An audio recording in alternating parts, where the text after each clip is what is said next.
Comment un simple jeu peut-il nous aider à mieux comprendre la nature de la vie et de la réalité elle-même ? Comment ce même jeu peut-il nous accompagner et nous faire grandir dans notre maîtrise de la vie ? C'est ce que nous allons découvrir ensemble dans ce tout nouvel épisode.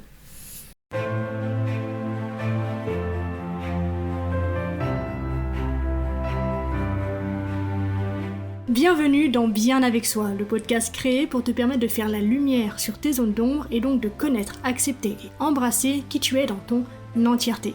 Ce voyage en toi que je te propose est la promesse de vivre une plénitude émotionnelle ineffable et la liberté absolue d'être qui tu es. Pour cela, je te parle de développement personnel, de coaching, de philosophie, de spiritualité, de résilience, de mindset et aussi de mes apprentissages. Je suis Marie Perron, coach spécialisée dans le shadow work. Je suis absolument ravie de partager cette aventure avec toi.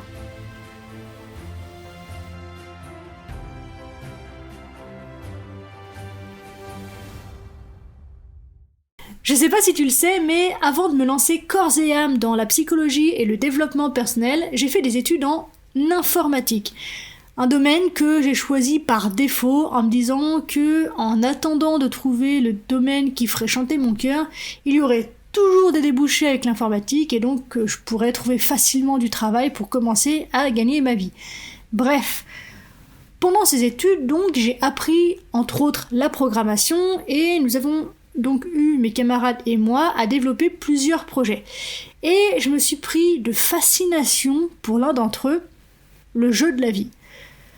Le jeu de la vie, non, ce n'est pas une variante de la roulette russe ou un jeu de société, mais un petit programme informatique imaginé par le mathématicien John Conway dans les années 70, dont la portée philosophique est juste hallucinante, et c'est ce que j'ai envie de partager avec toi aujourd'hui.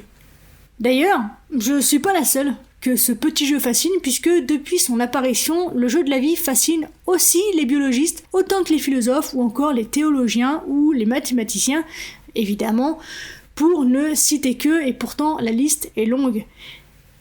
Mais qu'y-a-t-il donc de si incroyable pour fasciner tous les penseurs qui ont eu l'occasion d'y jouer ? Eh bien, il est tout simplement capable de nous montrer comment un système évoluant selon des règles vraiment simplistes peut engendrer des résultats incroyablement riches au point de nous permettre de mieux comprendre comment un gros tas d'atomes en interaction peut se retrouver à former les êtres complexes et pensants que nous sommes. Rien que ça. Alors, à ce stade, tu te demandes sûrement en quoi consiste ce jeu au demeurant si formidable.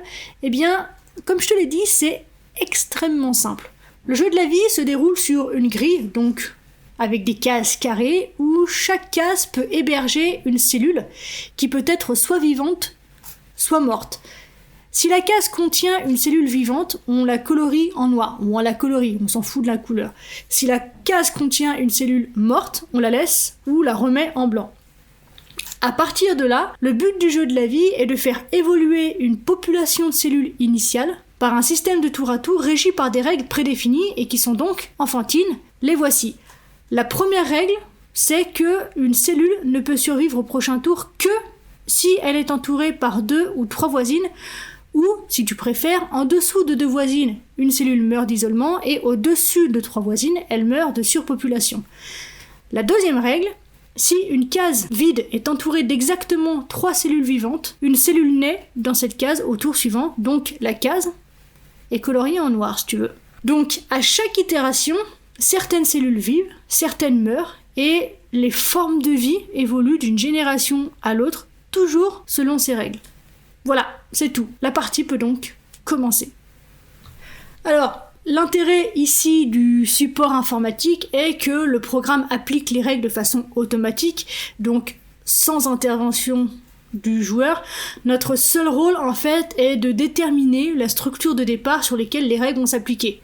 Donc la notion d'aléatoire s'applique peut-être simplement là. Et encore, si on a envie vraiment de se torturer un petit peu le cerveau, on pourrait se demander quelles sont les lois, les idées ou peut-être les événements de notre passé qui nous ont conduits à poser cette structure précise à ce moment-là. Mais on va pas s'amuser à ça aujourd'hui. Peut-être un autre jour, qui sait. Donc, Évidemment là on est en audio donc je peux pas te montrer d'exemple. J'ai voulu retrouver le programme que j'avais fait à l'époque mais impossible de remettre la main dessus. Donc si tu veux voir ce que ça donne concrètement, je te mets un lien en description pour que tu puisses jouer toi aussi. Mais je te préviens, c'est super addictif donc si tu te lances, fais en sorte d'avoir du temps devant toi parce que je pense que tu vas t'y perdre toi aussi. Puisque si certaines configurations de départ meurent rapidement, d'autres donnent lieu à des évolutions super intéressantes, voire même infinies. Et je vais pas te donner le nom et les détails des différentes formes qui peuvent être développées, parce que là ça n'a pas d'intérêt dans l'absolu, mais sache que les possibilités sont fascinantes et infinies. Certaines formes sont capables de se déplacer, d'autres d'enfanter. Juste avec des carrés noirs et blancs et 2 règles sur cette grille, il est possible par exemple de créer une horloge, ou un compteur, ou un schéma représentant les composants d'un ordinateur. Et le plus fou, c'est qu'il existe au moins une configuration du jeu de la vie capable de simuler le jeu de la vie. Je répète, il existe au moins une configuration de départ du jeu de la vie capable de simuler le jeu de la vie. J'espère que ce résultat te fascine autant que moi. Et si tu es curieux d'ailleurs et que tu veux voir à quoi ressemble cette configuration, cette forme s'appelle le Jardin d'Éden. Mais est-ce que tu peux te rendre compte de l'absolue incroyabilité de ce truc? À partir de quelques cases coloriées en noir au départ et de 2 règles qui, tu as pu t'en rendre compte, sont extrêmement simples, il est possible de créer une population de cellules capable de recréer l'environnement dans lequel elles ont émergé. Un nouvel environnement capable à son tour de créer de nouvelles populations de cellules, elles-mêmes capables de recréer l'environnement dans lequel elles ont émergé, et cette partition peut se rejouer à l'infini. C'est juste phénoménal. Et si tu es aussi curieux que moi, tu te demandes peut-être pourquoi utiliser ces 2 règles et pas d'autres, puisque finalement on se dit pourquoi est-ce qu'on se fait chier à appliquer ces règles-là et pourquoi est-ce qu'on n'est pas allé en chercher d'autres. Eh bien en fait, ces règles-là, elles ne sont pas aléatoires, puisque Conway a répondu à cette question en expliquant qu'il les a trouvées par tâtonnement, en essayant d'avoir des règles qui soient à la fois suffisamment simples pour éviter l'explosion du nombre de cellules, mais qui permettent de former des structures suffisamment complexes pour qu'on puisse s'amuser un petit peu. Voilà donc en quoi le jeu consiste. Est-ce que tu commences à entrevoir la portée philosophique de ce simple petit jeu informatique ? Alors, je te propose de t'en donner ma vision. Alors là, on est vraiment dans une interprétation qui est toute personnelle, mais je serais vraiment heureuse d'en débattre avec toi en commentaire ou sur Messenger. Je te mets tout ce dont tu as besoin pour ça dans la description. Je serais vraiment heureuse en fait que tu puisses me donner toi ta vision de ce que t'enseigne ce simple petit jeu. En ce qui me concerne, la première notion qui me vient et que j'ai envie de partager avec toi, c'est l'émergence de comportements complexes. L'émergence de comportements complexes, parfois chaotiques, parfois apparemment ordonnés, à partir des règles simples énoncées par le jeu de la vie, a des implications notables dans de nombreux domaines, puisque, par exemple, les structures macroscopiques de la vie sont des exemples parfaits de phénomènes émergents, à savoir des comportements qui surgissent de la simple interaction de parties microscopiques. Et de plus, le jeu de la vie est un bon outil pour étudier des concepts tels que la prévisibilité et la complexité. Donc à mes yeux, le jeu de la vie est un exemple fascinant de la façon dont des règles simplistes, encore une fois, peuvent engendrer des comportements complexes et apparemment imprévisibles. Mais comment cela peut-il nous aider, nous, petits êtres humains, dans notre cheminement personnel ? Le jeu de la vie, selon moi, met en lumière le concept d'auto-organisation. Cela signifie que des systèmes peuvent se comporter de manière complexe et organisée sans qu'il y ait de plan ou de coordination centrale. Cela remet en question l'idée que la complexité et l'organisation nécessitent une intention ou un concepteur conscient. Au lieu de ça, ces caractéristiques peuvent émerger spontanément à partir de règles simples et d'interactions locales. Cela peut donc nous aider dans notre cheminement personnel en nous aidant à mieux comprendre comment nous pouvons nous organiser nous-mêmes. Nous pouvons parfois avoir l'impression que nous devons tout contrôler et tout planifier, mais justement, au contraire, le jeu de la vie nous montre que la complexité émergente peut être un résultat naturel de règles très simples. Il nous invite donc à lâcher prise sur le contrôle et à permettre notre propre auto-organisation de se produire.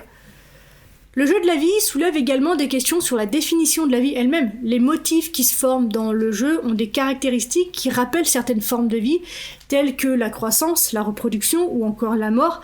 Donc cela soulève la question de savoir si la vie est simplement un exemple particulier d'auto-organisation ou si elle nécessite quelque chose de plus, comme la conscience ou la capacité de s'adapter à l'environnement. Comme je le disais tout à l'heure, qui dans notre vie à nous, dans notre jeu de la vie grandeur nature, qui vient poser en fait la première forme initiale qui va subir ces règles prédéfinies et qui prédéfinit ces règles justement qui ont permis l'émergence de notre monde. Mais encore une fois, on va pas débattre là-dessus maintenant parce qu'on en aurait pour des heures.